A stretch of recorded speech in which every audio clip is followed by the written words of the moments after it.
Magkakaroon na ng covered court ang Nuling National High School sa bayan ng Sultan Kudarat, Maguindanao del Norte. Isinagawa ang groundbreaking ng proyekto ngayong araw. Ang pondo ay mula sa Transitional Development Impact Fund o TDIF ng tanggapan ni BTA Deputy Speaker Attorney Ishak Mastura na nagkakahalaga ng 4.4 million pesos. Hindi lang po ito groundbreaking ng ating covered court worth around 4.4 million. Kundi ito rin ay programa natin sa Brigada Eskwela. Itong school na ito, very historic po kasi isa ito sa pinaka matanda or one of the oldest schools dito sa ating province of Maguindanao, now Maguindanao del Norte. In fact, ang aking ama, si former Congressman Michael Masur, dito po siya nag-graduate. So, for us, homecoming po ito. No? Homecoming na makapagbigay ako bilang MP ng isang proyekto dito sa Nuling Elementary and High School. Sana po sa mga darating na panahon ay ma-improve pa natin ang mga facilities dito. Ngayon po sa panahon na ito, alam nyo naman po, kung meron tayong kailangan tugunan ng pansin, unahin natin po yung sa ating bakuran na mismo. And this place is where my father started. So ganun po ang ating pagmamahal sa lugar. At hindi lang po dito, but we have to start where we began. And that is where my father also began.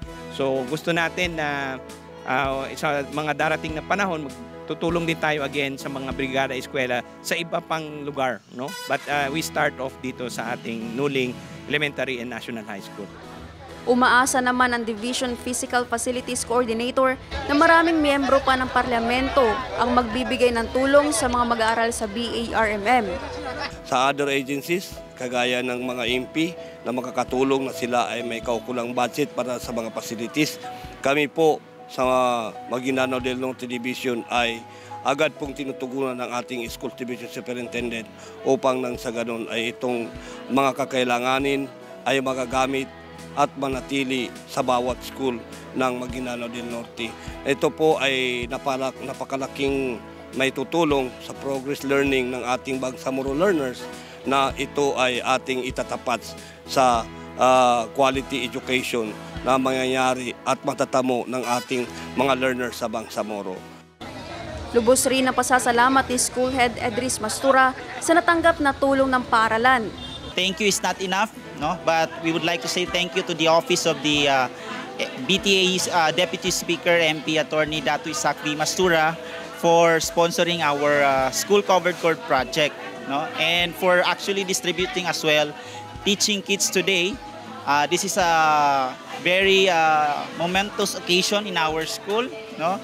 This covered court project is very beneficial to our students, our teachers, the parents, and the community in general because this can be used in different purposes in the school activities, programs, and so on. So, wala po akong parang very overwhelming po sa amin, no? In behalf of the teachers of Nuling National High School, the students, the parents, and the community, maraming salamat po, MP Attorney Ishak V. Mastura, our dear BTA Deputy Speaker.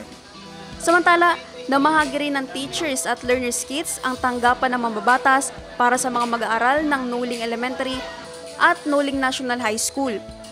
Alam niyo naman po, malapit na ang school, no? Next week, sa start na.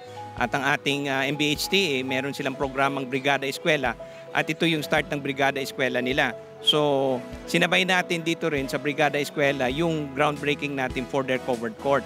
At namigay tayo ng teacher's kit, no, para sa mga teachers dito sa Nuling High School, Nuling Elementary and High School.